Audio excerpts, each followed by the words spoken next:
झारखंड की जलवायु और झारखंड के कृषि जलवायु क्षेत्र, देखिए ये दोनों में क्या फ़र्क है, पहले इसको समझिए। अभी हम लोग पढ़ चुके हैं झारखंड के कृषि जलवायु क्षेत्र यानी NIDM, ठीक है, के द्वारा बांटा गया था झारखंड के 3 कृषि जलवायु क्षेत्र में। उनमें से कौन कौन सा था? पहले मध्य और उत्तर पूर्वी पठार, दूसरा था पश्चिमी पठार, तीसरा था दक्षिणी पूर्वी पठार। ये 3 भाग में बांटा गया था कृषि जलवायु क्षेत्र को, जबकि झारखंड की जलवायु को 7 भाग में बांटा गया। कौन कौन सा? डेल्टा प्रकार, उप महाद्वीपीय प्रकार, महाद्वीपीय प्रकार, शीत वर्षा प्रकार, तीव्र एवं सुखद प्रकार, आर्द्रा वर्षा प्रकार, सागर प्रवाहित प्रकार। ठीक है, यानी कि ये सब जो बांटा गया टोटल झारखंड की जलवायु को 7 भागों में बांटा गया, जबकि झारखंड के कृषि जलवायु क्षेत्र को 3 भागों में बांटा गया। याद रखिएगा, बहुत इंपॉर्टेंट है। ठीक है, यानी झारखंड की जलवायु को 7 भागों में बांटा गया, जबकि झारखंड के कृषि जलवायु क्षेत्र को कितने भागों में बांटा गया है? ठीक है, 3 भागों में बांटा गया है। देखिए, सबसे पहले इसके बारे में हम लोग बात कर लेते हैं, महाद्वीपीय प्रकार की जलवायु। ठीक है, तो ये क्या बोला गया है कि ये उत्तर और उत्तरी पश्चिम क्षेत्र में पाया जाता है। देखिए यहीं से दिख रहा है कि ये उत्तर वाले भाग में है, ठीक है, और थोड़ा पश्चिम वाले भाग में पाया जाता है, जैसे गढ़वा, पलामू, चतरा, हजारीबाग, गिरिडीह, ठीक है, और देवघर, दुमका, गोड्डा के कुछ भाग में पाया जाता है। समझ गए ना? यानी कि इसकी विशेषता क्या है कि ठंडे के मौसम में काफ़ी ज़्यादा ठंड और गर्मी के मौसम में काफ़ी ज़्यादा गर्मी। किसकी? महाद्वीपीय प्रकार की जलवायु, यानी कि बोल सकते हैं हम लोग इसके बारे में हम लोग चर्चा कर रहे हैं, इसके बारे में। ठीक है, यानी कि ये वाला क्षेत्र के बारे में हम लोग चर्चा कर रहे हैं, यानी कि यहाँ पे ठंड के दिनों में काफ़ी ज़्यादा ठंड लगती है और गर्मी के दिनों में काफ़ी ज़्यादा गर्मी लगती है। ये कौन सा क्षेत्र है? महाद्वीपीय प्रकार की, ठीक है, जलवायु क्षेत्र है। दूसरा है उप महाद्वीपीय प्रकार। उप महाद्वीपीय प्रकार मीन्स क्या हो गया? यानी मध्यवर्ती भाग, यानी कि ये वाला भाग के बारे में बात कर रहा है। देखिए ये वाला, ठीक है। अब क्या बोला, ये कहाँ कहाँ है ऐसी? ये बोला क्या कि पूर्वी लातेहार, यानी लातेहार का पूर्व वाले भाग, ठीक है, दक्षिणी चतरा, चतरा के दक्षिण, सही बात है, ये पूर्व पश्चिम उत्तर दक्षिण, चतरा के दक्षिण वाले भाग, हजारीबाग दक्षिण, हजारीबाग का दक्षिण भाग, बोकारो, धनबाद, जामताड़ा और दुमका, दुमका के कुछ भाग को उप महाद्वीपीय प्रकार में रखा गया। यानी क्वेश्चन में पूछ देगा कि हजारीबाग, यानी हजारीबाग तो नहीं पूछेगा, दक्षिणी भाग दे दिया है, बोकारो, धनबाद, जामताड़ा देगा, किस भाग में रखा गया है, किस प्रकार की जलवायु है? तो ये उप महाद्वीपीय प्रकार की जलवायु। ठीक है, आगे देखिए, अब क्या बोल रहा है, क्या इसका तापमान में कमी और वर्षा में अधिकता की विशेषता है। यानी कहने का मतलब है कि ये वाला क्षेत्र जो है वो तापमान की मात्रा काफ़ी ज़्यादा देखने को मतलब मिलता है। तापमान तो है ही, इसके साथ में वर्षा भी होती है यहाँ पे। ठीक है, तापमान में अपेक्षाकृत कमी तथा वर्षा में अपेक्षाकृत अधिकता की विशेषता पाई जाती है। ठीक है, अब डेल्टा प्रकार, डेल्टा प्रकार तो पता है डेल्टा क्या होता है कि नदियों के द्वारा लाई गई मिट्टी जब छोड़ देती है तो एक डेल्टा का निर्माण होता है। तो डेल्टा प्रकार के ये किधर है? ये पूर्वी संथाल परगना, बोल सकते हैं साहेबगंज और पाकुड़ वाले क्षेत्र में है। देखिए साहेबगंज और पाकुड़ वाला क्षेत्र दिख रहा है ना, इधर हो गया साहेबगंज और इधर हो गया पाकुड़, पाकुड़ वाला क्षेत्र में देखने को मिलता है। इसके साथ में यहाँ पे नार्वेस्टर क्षेत्र के समान जलवायु देखने को मिलता है। नार्वेस्टर क्या है?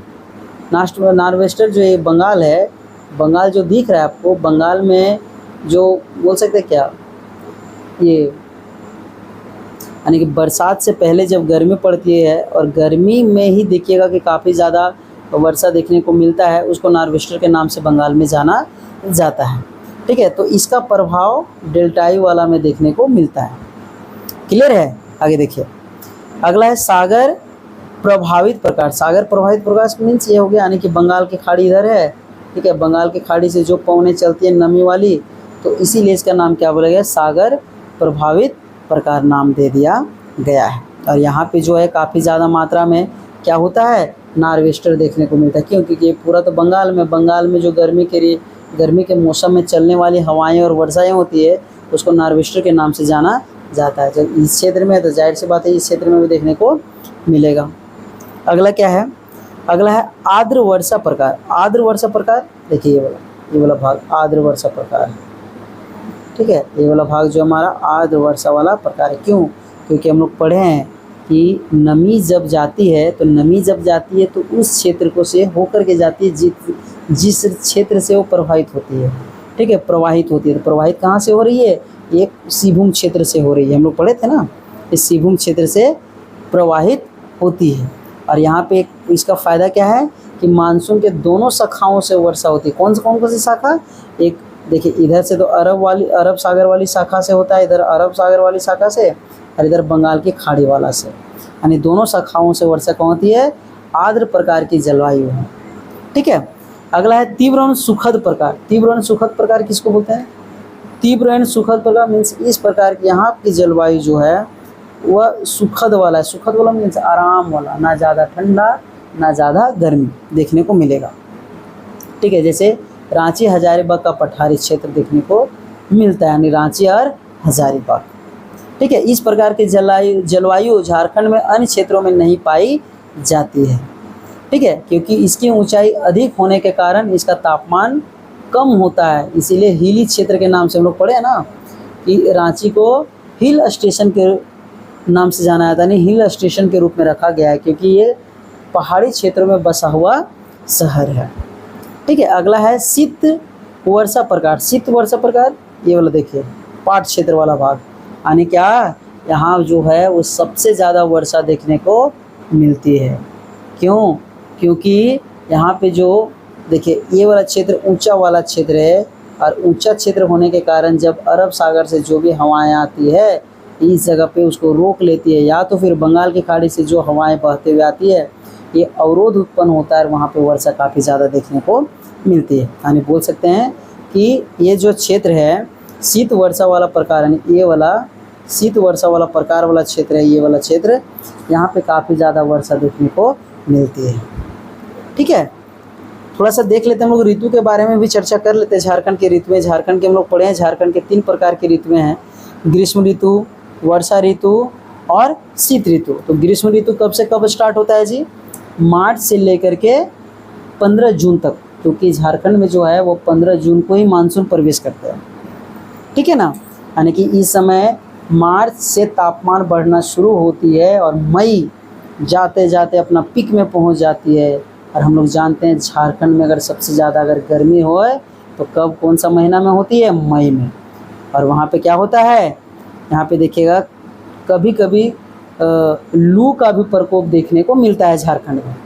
अगर कभी पूछ देता है कि बताइए झारखंड का सबसे गर्म स्थान कौन सा है, तो कौन है? जमशेदपुर। तो जमशेदपुर कहाँ पे है? देखिए अगर ये झारखंड का मैप है इसे, तो जमशेदपुर इस वाले पार्ट में देखने को मिलेगा, यानी पूर्वी सिंहभूम में। उसके बाद दूसरा कौन है? दूसरा है धनबाद। यानी बोल सकता है कि सबसे ज़्यादा गर्म स्थान कौन सा है? जमशेदपुर। दूसरा धनबाद है। गर्म स्थान मीन्स क्या? गर्मी के दिनों में जिस जगह पे तापमान ज़्यादा मापा जाता है, यानी कि ज़्यादा पारा चढ़ जाता है, उस जगह को हम लोग सबसे गर्म स्थान के नाम से जानते हैं। जैसे हमारा कौन है? जमशेदपुर है। ठीक है, और उसके साथ में क्या बोला गया है कि थोड़ा यहाँ पे नॉर्वेस्टर का भी प्रभाव देखने को मिलता है। कब? ग्रीष्म ऋतु में जो भी क्या बोल सकते हैं कि हवाओं के साथ, ठीक है, तेज़ बारिश देखने को मिलता है, उसको नॉर्वेस्टर के रूप से जाना जाता है। यानी झारखंड में भी इसका प्रभाव देखने को मिलता है। अगला ये वर्षा ऋतु। और वर्षा ऋतु कब से स्टार्ट होता है? 15 जून से लेकर के मिड अक्टूबर तक, यानी अक्टूबर तक लेके चला जाता है। ठीक है ना, और ये सबसे ज़्यादा वर्षा जो है वो झारखंड के, ठीक है, कहाँ से होती है? तो बंगाल की शाखा, यानी बंगाल की खाड़ी की शाखा से सबसे ज़्यादा वर्षा होती है। ठीक है, इसको हम लोग किस नाम से जानते हैं? दक्षिण पश्चिम मानसून पवनों। ठीक है, दक्षिण पश्चिम मानसून पवन के नाम से इसको जाना जाता है। यानी कि झारखंड में अगर वर्षा होती है तो कौन सी शाखा से होती है? तो दक्षिण पश्चिम मानसून पवनों की शाखा से होती है, यानी बोल सकते हैं बंगाल की खाड़ी की शाखा से होती है। कभी कभी अरब सागर की शाखा से होती है। अभी हम लोग पढ़े थे ना कि आर्द्र प्रकार की जलवायु जो है दोनों शाखाओं से वर्षा होती है, हम लोग पढ़े हैं। तो सबसे ज़्यादा अगर कोई बोलेगा कि 90% जो है वह बंगाल की खाड़ी से वर्षा होती है, 10% ही जो बच जाता है वो अरब सागर की खाड़ी वाला से वर्षा देखने को मिलती है। ठीक है, अगर कभी पूछ देता है कि बताइए झारखंड में औसत वर्षा कितना है, तो 140 सेंटीमीटर वार्षिक वर्षा होती है, 140 सेंटीमीटर। ठीक है, अगला क्या है? अब बोले कि सबसे ज़्यादा किस जगह पे वर्षा होती है, तो नेतरहाट के पठारी क्षेत्र में सबसे ज़्यादा वर्षा देखने को मिलता है। नेतरहाट कहाँ है जी? नेतरहाट के बारे में तो हम लोग चर्चा किए हैं, नेतरहाट के बारे में जानते हैं। नेतरहाट कहाँ है? लातेहार में, ठीक है। ठीक है, तो लातेहार ये वाला क्षेत्र में होता है, यानी कि सर्वाधिक वर्षा ये शीत ऋतु वाला लातेहारी क्षेत्र में देखने को मिलता है, इस वाला में, ठीक है। अब क्या देखिए, और सबसे कम वर्षा चाईबासा के मैदानी भाग। तो चाईबासा का मैदानी भाग कहाँ है? इस वाले भाग में चाईबासा, ठीक है, यानी कि पश्चिमी सिंहभूम में चाईबासा देखने को मिलता है। समझ गए ना? तो सबसे ज़्यादा जो है बोला जाए तो चाईबासा में सबसे कम वर्षा होती है, जबकि नेतरहाट के पठार में सबसे ज़्यादा वर्षा देखने को मिलता है। अब बोला गया 2021 में, ठीक है, 2021 में सबसे ज़्यादा अगर वर्षा अगर कोई जिला प्राप्त किया है वो है पूर्वी सिंहभूम 2021 में, ठीक है। आगे आइए, अगला है शीत ऋतु। शीत ऋतु कब से स्टार्ट होती है जी? शीत ऋतु स्टार्ट होती है नवंबर से फरवरी तक, ठीक है। यहाँ का तापमान जो है वो 15 डिग्री सेल्सियस से लेके 21 डिग्री सेल्सियस तक ही रहता है, ठीक है। तापमान गिरावट तो है, 15 डिग्री सेल्सियस से 21 डिग्री सेल्सियस तक तापमान रहती है। इसके साथ में क्या बोला कि उत्तर पश्चिम विक्षोभ के कारण थोड़ी बहुत वर्षा हो जाती है। देखिए यहाँ पे क्या बोला, झारखंड में जो है और थोड़ी बहुत वर्षा किसके कारण हो जाती है? ये हो जाती है उत्तर पश्चिम विक्षोभ के कारण, जो हम लोग पढ़े हैं ना कि वर्षा ऋतु में यानी कि शीत ऋतु में तमिलनाडु के क्षेत्र में काफ़ी ज़्यादा वर्षा देखने को मिलती है। किसके कारण? उत्तर पश्चिम विक्षोभ के कारण। तो उसी प्रकार झारखंड भी इसमें छूता नहीं है, इसको छू देता है। कौन? उत्तर पश्चिम विक्षोभ, जहाँ पे वर्षा देखने को मिलती है। अगर बोलेगा कि सबसे ज़्यादा ठंडा महीना झारखंड में कौन सा है, तो जनवरी है। याद रखिए, यहाँ पे शीतलहरी और पाला भी काफ़ी ज़्यादा मात्रा में देखने को मिलता है, ठीक है। और बोलेगा सबसे ठंडा स्थान कौन सा है, तो नेतरहाट, मैकनेलिया पॉइंट, ठीक है, यहाँ पे सबसे ज़्यादा ठंडा देखने को मिलता है। तो आप आसानी से इसको देख लीजिएगा, ठीक है, ताकि आप इसको याद कर सकें। अरे क्वेश्चन में डायरेक्ट पूछता है झारखंड के जलवायु प्रदेश कितने जलवायु प्रदेश में बांटा गया है। कन्फ्यूजन है ना?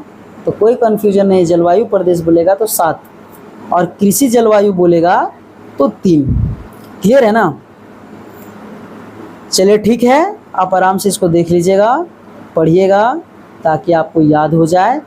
नेक्स्ट क्लास में हम फिर मिलते हैं आपसे।